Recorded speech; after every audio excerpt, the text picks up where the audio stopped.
Hello दोस्तों, नमस्कार।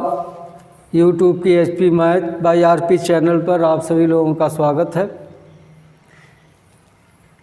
आज हम लोग निर्देशांक ज्यामिति के बारे में अध्ययन करेंगे। निर्देशांक ज्यामिति होती क्या है, तो आइए इसकी शुरुआत हम अपने बचपन से करते हैं। छोटे छोटे बच्चे अनेक खेल खेलते हैं। वो बिना पैसे वाला खेल जैसे कबड्डी खेलते हैं, फुटबॉल खेलते हैं, हॉकी खेलते हैं, गुल्ली डंडा खेलते हैं। और बिना पैसे वाला खेल है, एक खेल आप देखे होंगे इस तरह का होता है। इसमें इस तरह से दो मार्ग बने होते हैं, इस तरह से। इस खेल का नाम सुटुर होता है। सुटुर इस क्षेत्र में होता, हो सकता हर क्षेत्र में न होता हो। इसमें दो ग्रुप बनता है बच्चों का। एक ग्रुप इस घर में रहता है, एक ग्रुप इस रास्ते पर। इसमें एक ग्रुप यहाँ, कई बच्चे इसमें इकट्ठा होते हैं और इसमें कई बच्चे होते हैं। सुटुर बोलते हुए इधर आगे बढ़ते हैं। ये लोग सब लोग इस चारों घरों को क्या करते हैं, प्रवेश करते हैं। चारों घरों में प्रवेश करके पुनः इकट्ठा होते हैं और ये ग्रुप इसको इकट्ठा होने नहीं देता है। इस खेल का नाम है सुटुर। और अब लूडो देखते हैं। लूडो खेलते होंगे, मान लीजिए, तो पैसे से खरीदते हैं। लूडो में भी इसी तरह का होता है। और छोटे बच्चे गोटी खेलते हैं। गोटी खेलने के लिए भी क्या करते हैं, इस तरह से खींचते हैं। कहाँ गोटी, यहाँ ऐसे करते हैं, ऐसे करते हैं, ऐसे इस तरह से करके यहाँ गोटी रखकर खेलते हैं। तमाम खेल आप इस तरह के जानते हैं। देखिए इस खेल में क्या है, चार घर बने हुए हैं और छोटे बच्चे देहातों में एक पैर पर होकर उछल कर, देखिए चिगिद्दी इस तरह का सब कहते हैं। इस तरह से बनाकर एक पैर पर इस तरह से लकीर बनाकर एक कंकड़ पत्थर या किसी छोटे वस्तु को यहाँ से उछाल कर यहाँ लाते हैं। फिर एक पैर से इसको यहाँ खींच कर, यहाँ खींच कर, यहाँ खींच कर इस तरह से लाते हैं। इस तरह से खेल है। और आजकल इस समय वर्तमान में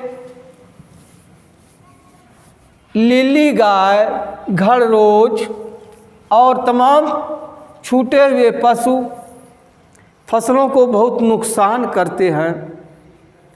तो लोग अपने खेतों में एक पुतला बनाकर टांगते हैं, देखिए इस तरह से। और यहाँ कुछ पहना देते हैं इस तरह से, इस तरह से, इस तरह से पहना करके खेतों में टांग देते हैं कि पशु इसे डर करके खेत में न आवे और नुकसान न करे। और बच्चे देहातों में उनके घर पशु होते हैं, पशु चराने जाते हैं मैदान में, तो अनेक प्रकार का खेल खेलते हैं। जैसे मान लीजिए अगर छड़ी लिए हैं, डंडा जिसे कहते हैं, इस तरह से। और यहाँ ये अपने गमछे वगैरह से रस्सी से बांध देते हैं। बांध कर एक बालक इधर बैठ जाता है, एक बालक इधर बैठता है, एक बालक इधर बैठ जाता है और एक बालक इसको इस तरह से घुमाता है, कहता है जय कन्हैया लाल की। देखिए इसी सब खेलों से आविष्कार हुआ है इसका। देखिए यहाँ भी देखिए चार घर बना हुआ है, बना हुआ है ना। इन्हीं सब खेलों से फ्रांस के गणितज्ञ रेनी देकार्ते निर्देशांक ज्यामिति का आविष्कार किए, या यूँ कहिए निर्देशांक ज्यामिति के जनक रेनी देकार्ते को कहा जाता है। आप जानते हैं, आपके घर में कोई सामान रखा हो, किसी बच्चे से कहे जाइए घर में से सामान लाइए, तो बच्चा पहला प्रश्न पूछता है किस घर में सामान है, तो आप बताते हैं टीवी वाले में हो, या फ्रिज वाले में हो, या रसोई घर में हो, या बैठक में हो, या अगर आप देहात में रहते हैं तो कहेंगे भूसा वाले घर में हो। फिर घर में वह प्रवेश कर गया, आप बता दिए, मान लीजिए टीवी वाले घर में है, तो टीवी वाले घर में कहाँ है, कहेंगे अलमारी में है। तो अलमारी में अगर 3 खाने हैं, कहेंगे किस खाने में है, तो आप बताएंगे ऊपर वाले में है। अगर उसमें कई सामान है तो फिर पूछेगा कहाँ है, तो आप कहेंगे एक डिब्बा है, उस डिब्बे में बंद है। यानी आप क्या किए, उस बच्चे को निर्देश दिए कई ढंग से, तब वह उचित सामान को उचित जगह प्राप्त किया और लाकर आपको दिया। ठीक वही क्रिया यहाँ है। मान लीजिए यह बोर्ड है, बोर्ड पर कोई बिंदु यहाँ अंकित कर दिया गया, आप पूछा यह कहाँ है, तो आप कहेंगे बोर्ड पर तो है। बोर्ड पर कहाँ है, कहेंगे आधे से थोड़ा दाहिनी तरफ है, इस साइड में है, और नीचे से इस साइड में है, लेकिन कन्फर्म स्थिति आप नहीं बता सकते। इसलिए इस स्थिति को निश्चित बताने के लिए इस निर्देशांक ज्यामिति का आविष्कार हुआ। यह निर्देश देता है कि अमुक वस्तु कहाँ है, अमुक बिंदु कहाँ है। तो आइए इस पर कुछ परिभाषाएं देखते हैं। देखिए, मान लीजिए कोई यह तल है, समतल है, इस पर 2 रेखाएं खींच दी जाए इस तरह से, एक खड़ी रेखा, एक पड़ी रेखा। ध्यान दीजिए, मान लीजिए यह पूरा बोर्ड है, या इतना ही देख लीजिए, इतना ही है यहाँ से यहाँ तक। इसको आप 4 भागों में बांट दिए, 4 भागों में बांट दिए। किसके द्वारा, रेखाखंड के द्वारा। कितनी रेखा खींची गई, 2, एक खड़ी रेखा, एक पड़ी रेखा। यह क्या है, पड़ी रेखा है, और यह खड़ी रेखा है। खड़ी पड़ी रेखा कहने का क्या तात्पर्य है कि ये दोनों रेखाएं परस्पर 90 अंश के कोण पर काट रही हूं। क्या, किसी समतल पर जब 2 रेखाएं इस प्रकार खींची गई हों कि एक पड़ी रेखा हो, दूसरी खड़ी रेखा हो, तो पड़ी रेखा को यक्ष अक्ष कहा गया। क्या, यक्ष अक्ष कहा गया, और खड़ी रेखा को वाई अक्ष कहा गया। अब आपके विचार में आएगा, क्या 90 अंश की कोण बनाती हुई रेखा ये नहीं हो सकती? ये भी हो सकती है। इसी को आप घुमा के इस तरह कर देंगे तो यह इधर हो जाएगा, यह इधर हो जाएगा, उससे कोई दिक्कत नहीं है। अब आप जान लीजिए, किसी समतल पर 2 रेखाएं इस प्रकार खींची गई हों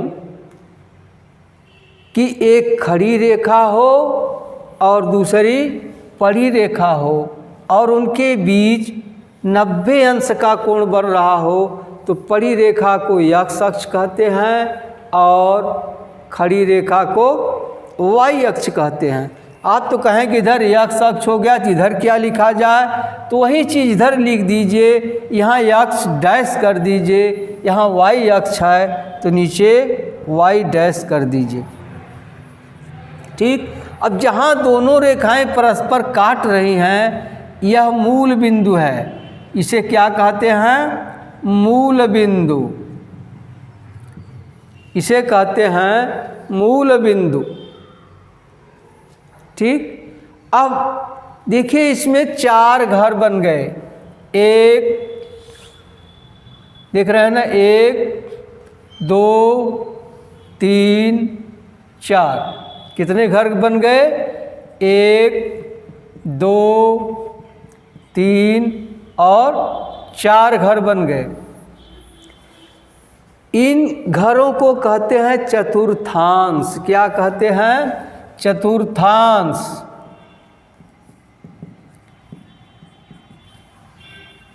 चतुर्थांश को पाद भी कहते हैं।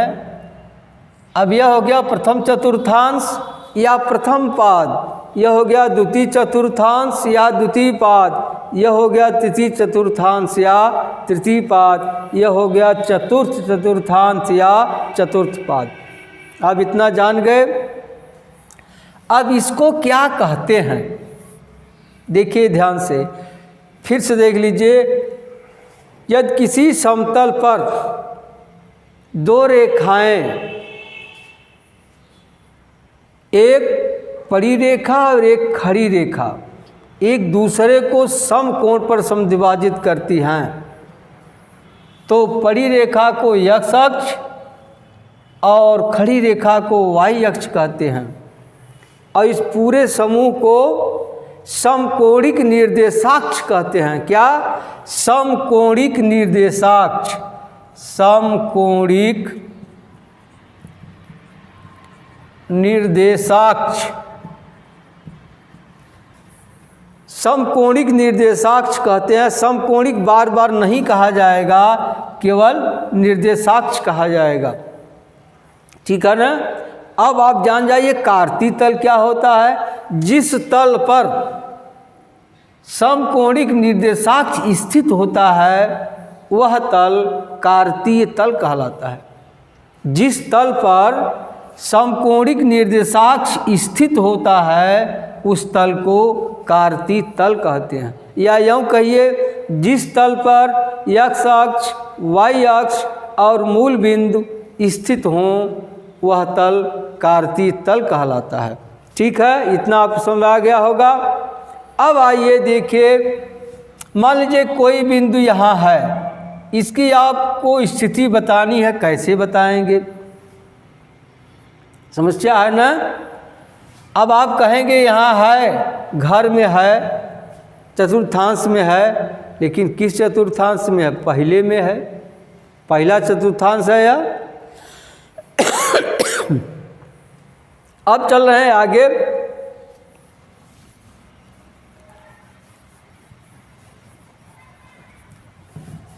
अब इसको कैसे हम प्रदर्शित करेंगे?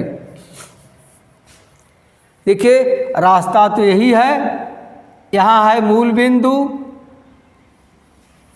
यहाँ से आप इधर तरफ चलेंगे। देखिए कहाँ है ये? यहाँ तक है, यहाँ तक सीध में यहाँ तक है। और इधर से इधर चलेंगे, इधर सीध में। अब दोनों को इस तरह से मिला देंगे तो x अक्ष पर यह दूरी है और y अक्ष पर यह दूरी है। यह x अक्ष पर और यह है y अक्ष पर। ठीक, अब x अक्ष पर इतनी दूरी है, y अक्ष पर इतनी दूरी है। देख रहे हैं ना? यह बिंदु स्थित है x अक्ष के किधर? ऊपर। x अक्ष के ऊपर है और y अक्ष के दाहिनी तरफ है। अब आप कहेंगे इतनी दूरी नापेंगे तो इसको क्या कहेंगे? इसको भी तो कुछ कहा जाएगा। हाँ, तो ध्यान दीजिए, इस दूरी को भुज कहते हैं। भुज। क्या? भुज कहते हैं। भुज। इस तरह से हाथ फैला दें, भुजा। ये देखिए भुजा है, भुज है। तब भुज की क्या परिभाषा होगी? x अक्ष पर नापी गई दूरी को भुज कहते हैं। क्या? x अक्ष पर नापी गई दूरी को भुज कहते हैं। ठीक। अब ऊपर अभी अभी बताए कोट पहनते हैं ना, कोट, तो क्या कहेंगे? y अक्ष पर नापी गई दूरी को कोटि कहते हैं। क्या? कोटि। y अक्ष पर नापी गई दूरी को कोटि कहते हैं। x अक्ष पर नापी गई दूरी को भुज कहते हैं। ठीक है। अब निर्देश यही कर रहा है ना, भुज और कोटि, यही निर्देश कर रहा है इधर है और ये कह रहा है इधर है। तब निर्देशांक किसे कहते हैं? अब निर्देशांक देख लीजिए, निर्देशांक क्या होता है? भुज और कोटि के समूह को निर्देशांक कहते हैं। अब कैसे लिखा जाता है? देखिए, भुज और कोटि के बीच में कामा लगा देते हैं, इसे कोष्ठक में बंद कर देते हैं, यही हो गया निर्देशांक। क्या? भुज और कोटि के समूह को निर्देशांक कहते हैं। भुज लिखकर कामा लगा देते हैं, पुनः कोटि लिख देते हैं और कोष्ठ में बंद कर देते हैं, यही हो गया निर्देशांक। अब देखिए, जैसे यहाँ मान लीजिए 5 दूरी है या 3 दूरी है, तो क्या कहा जाएगा? इसका भुज कितना है? 5 और कोटि कितना है? 3। यानी मूल बिंदु से यह 5 मात्रक किधर है? इस साइड दाहिने तरफ, और 3 है, यानी मूल बिंदु से 3 मात्रक ऊपर की तरफ है। ठीक, आप भुज कोटि जान गए। एक्स अक्ष पर नापी गई दूरी को भुज कहते हैं, वाई अक्ष पर नापी गई दूरी को कोटि कहते हैं। अब आ जाइए चिन्ह परिपाटी देख लें। क्या? चिन्ह परिपाटी।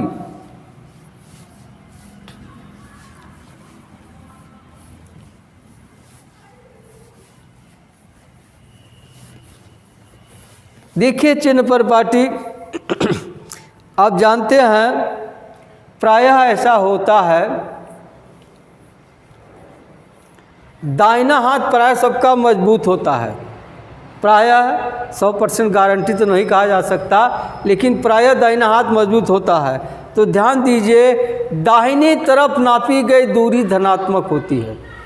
देखिए, इधर हम लगा रहे हैं सवाल, इधर की दूरी सब क्या होती है? जैसे यही है, अब इधर की दूरी सभी क्या होगी?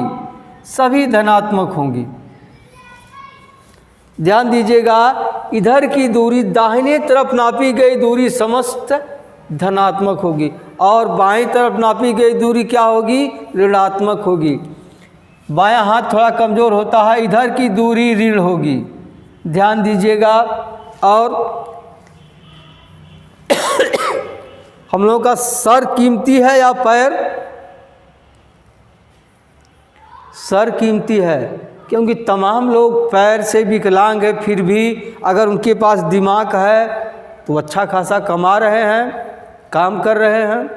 लेकिन जिसका दिमाग सही नहीं है, पैर सही है, वह बाज़ार में देखते होंगे वो घूम रहा होगा, जिसे पागल कहते हैं। तो कहने का मतलब कि सर की तरफ नापी गई दूरी धनात्मक और पैर की तरफ नापी गई दूरी ऋणात्मक होती है। यानी ऊपर की दूरी क्या होती? धनात्मक, और नीचे की दूरी ऋणात्मक होती है। आपको इस तरह से याद हो गया होगा, दाहिने तरफ नापी गई दूरी धनात्मक, बाईं तरफ नापी गई दूरी ऋणात्मक, ऊपर नापी गई दूरी धनात्मक, नीचे नापी गई दूरी ऋणात्मक होती है। अब इसमें आ जाइए, देखिए, यह मूल बिंदु है, या एक्स अक्ष है, या वाई अक्ष है, या वाई डैश है, और या एक्स डैश है। ठीक, अब आप कहेंगे वाई अक्ष के दाहिने समस्त दूरियां धनात्मक होती हैं, और वाई अक्ष के बाएं समस्त दूरियां ऋणात्मक होती हैं। अब आ जाइए यहाँ, एक्स अक्ष के ऊपर सभी दूरियां क्या होती हैं? धनात्मक होती हैं, और एक्स अक्ष के नीचे सभी दूरियां ऋणात्मक होती हैं। यही है चिन्ह परिपाटी। अब चलिए आगे चलते हैं। और एक चीज़ ध्यान रखिएगा, समस्त दूरियां मूल बिंदु से ही नापी जाती हैं, या इसको आप इस तरह से देखिए, समस्त दूरियां मूल बिंदु से ही नापी जाती हैं, अक्षों पर नापी जाती हैं। या यूँ कहिए अक्षों के समानांतर नापी जाती हैं। अगर यहाँ से इस तरह नापिए, या यहाँ से इस तरह नापिए, या यहाँ से इस तरह नापिए, देखिए अक्षों के समानांतर है, या इस तरह नापिए इसके समानांतर, या इस तरह नापिए इसके समानांतर। ठीक है, समस्त दूरियां कहाँ से नापी जाती हैं? मूल बिंदु से ही नापी जाती हैं, या कहिए अक्षों के समानांतर नापी जाती हैं। अब आइए थोड़ा निर्देशांक देखते हैं। क्या बताया गया? भुज लिखते हैं, इसके बाद कोटि लिखते हैं, इसको कोष्ठ में बंद कर देते हैं। ठीक, यह ध्यान दीजिएगा, कभी कोटि पहले नहीं होगा, इस तरह से कभी नहीं होगा। आप गंजी पहनते होंगे, शर्ट पहनते होंगे, सबसे पहले हाथ डालते हैं, भुजा डालते हैं, इसके बाद तब सर में डालते हैं। तो ध्यान रखिए, सबसे पहले भुज लिखना होगा, यह हमेशा याद रखिए। अगर कोई निर्देशांक लिखा है तो पहला जो लिखा होगा वह भुज होगा। लेकिन आप देखे होंगे छोटे छोटे जो बच्चे होते हैं, माताएं क्या करती हैं, पहले सर में गंजी पहना देती हैं, इसके बाद हाथ डाल के इसी में इस तरह से उठाती हैं, बच्चा रोता रहता है। अगर वही पहले हाथ में डालकर सर में डाला तो आराम से चला जाएगा। हाँ, तो ध्यान दीजिए, पहले क्या लिखते हैं? भुज लिखते हैं, इसके बाद क्या लिखते हैं? कोटि लिखते हैं। ठीक है, अब जैसे लिख दिया गया 3 5, बताइए इसमें भुज क्या है? 3 है, कोटि क्या है? 5 है, यानी भुज क्या है? 3 है और कोटि क्या है? 5 है। अगर लिख दिया जाए 5 3, तब अभी मत सोचिएगा ये एक ही चीज़ है, अब पलट चुका है। यह 5 क्या है? भुज है, और ये 3 क्या है? कोटि है।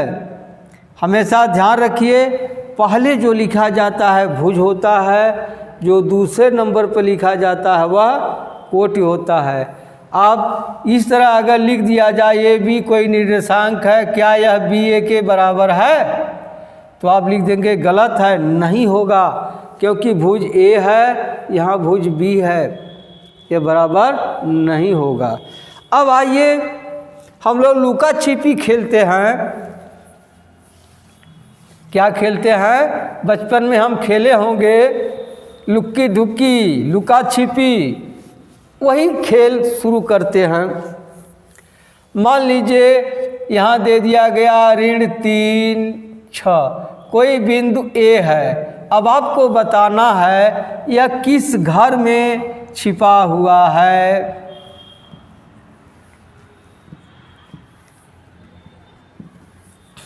अब आप पता लगाएंगे, पहले भुज क्या है? क्या है भुज? अब 2-4 सवाल इस तरह लिख लीजिएगा, भुज क्या है? ऋण 3। अब ऋण है, बताइए बाईं तरफ नपेगा या दाहिनी तरफ? आपको बताया गया है ऋण होगा तो किधर नपेगा? भुज है ना, हाथों पर, इस तरह से बाईं तरफ। आप ग्राफ पेपर पर लगाएंगे, ग्राफ पेपर यहाँ नहीं है, देखिए 1 2 3, यह स्थिति हो गई इसका। ठीक, अब आ जाइए कोटि लिखिए।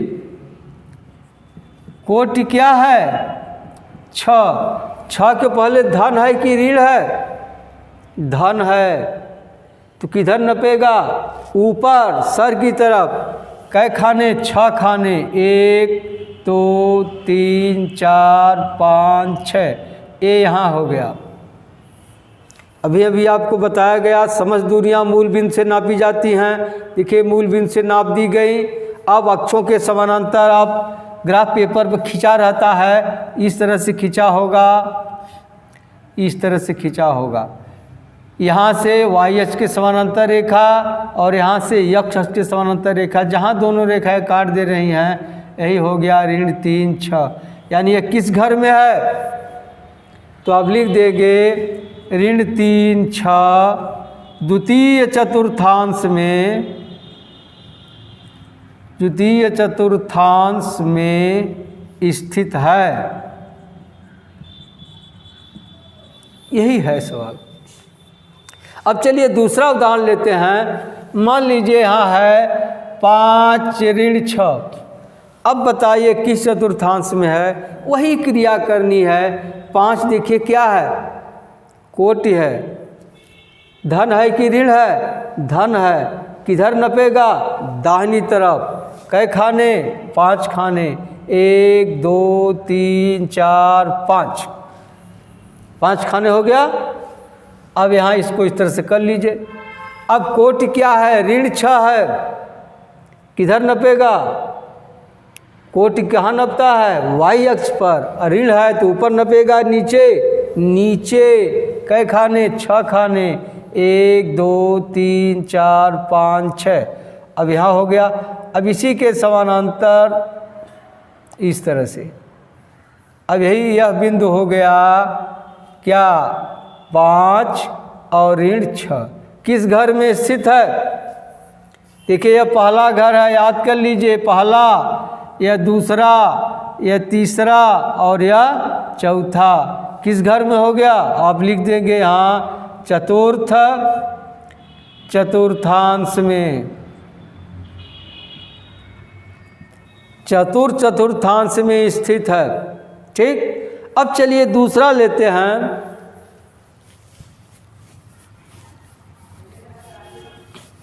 मान लीजिए है 4 7। किस चतुर्थांश में स्थित है, इसको दिखाना है। चलिए देखिए 4 क्या है, भुज है। धन है, ऋण, धन है। किधर नपेगा, दाहिनी तरफ। कै खाने, 4 खाने। 1 2 3 4, ये हो गया। अब 7 क्या है, कोटि है। किधर नपेगा, ऊपर या नीचे, देखिए धन छिपा है ऊपर। कै खाने, 7 खाने। 1 2 3 4 5 6 7, यहाँ हो गया। अब इसी आपके ग्राफ पेपर पर लाइन खींची होगी, जहाँ दोनों रेखाएं काट रही हैं, यही हो गया 4 7। किस घर में है, किस घर में है, प्रथम चतुर्थांश में है, प्रथम पाद में स्थित है। चलिए एक दूसरा उदाहरण लेते हैं।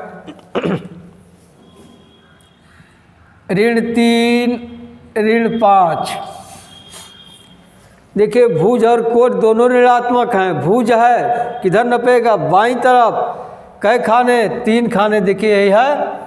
और ऋण 5 किधर नपेगा, नीचे की तरफ, ऋणात्मक है। 1 2 3 4 5, यहाँ है। अब इसी को आप आगे बढ़ा लीजिएगा इस तरह से, यही बिंदु हो गया ऋण 3 ऋण 5। यह बिंदु किस चतुर्थांश में स्थित है, तृतीय चतुर्थांश में स्थित है। ठीक है। अब एक उदाहरण और लीजिए। जैसे मान लीजिए 0 7 है।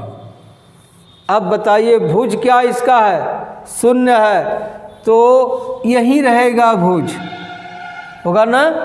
और 7 क्या है, कोटि है, धनात्मक है, ऊपर की तरफ 7 खाने यहाँ। अब ये तो इधर उधर जाएगा नहीं, यही जाकर यहाँ यही मिल जाएगा। यह बिंदु हो गया 0 7। अब 0 7 कहाँ स्थित है, न पहले घर में है न दूसरे घर में है। कहाँ, वाई अक्ष पर है। कहाँ है, वाई अक्ष पर। अब ध्यान दीजिए, वाई अक्ष पर तो है जरूर, लेकिन ऊपर है कि नीचे, यह भी आप लिख देंगे तो ज़्यादा अच्छा रहेगा। आप यहाँ धन वाई अक्ष पर लिख दीजिए। धन वाई अक्ष का मतलब ऊपर की तरफ है। अगर यही नीचे होता तो आप लिखते ऋण वाई अक्ष पर। अगर इधर होता तो लिखते ऋण यक्ष अक्ष पर। इधर होता तो आप लिखते धन यक्ष अक्ष पर। ठीक है। अब आपको समझ में आ गया होगा। निर्देशांक ज्यामिति में लुका छिपी वाला खेल। अब आइए कुछ अभ्यास प्रश्न लीजिए और उसको हल करिए।